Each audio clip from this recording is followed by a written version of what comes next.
Dawn.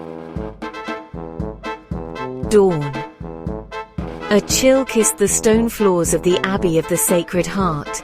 Sunlight, pale and hesitant, crept through narrow windows. It illuminated dust motes dancing in the cold air, a stark contrast to the warmth Sister Mildred wished filled her own heart. Life in the Abbey was one of stark simplicity, ruled by the iron hand of piety and the even colder hand of tradition. Every hour was rung in by the harsh clang of the Abbey bell, each reverberation a sharp reminder of the life she had left behind. Work and prayer were the twin pillars of their existence, their days filled with the endless monotony of tending the gardens, copying scriptures, and the ever-present murmur of prayers. Sister Mildred, barely a woman at 18, felt the weight of her vows pressed down on her young shoulders. Her heart, once filled with youthful dreams of love and family, now echoed with the hollow silence of her small, austere cell. The world outside, with its vibrant tapestry of life, felt a million miles away, a distant memory she could barely grasp.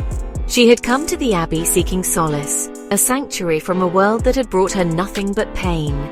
But within these grey walls she found herself grappling with a new kind of torment, the silent, invisible torment of her own desires. Temptation.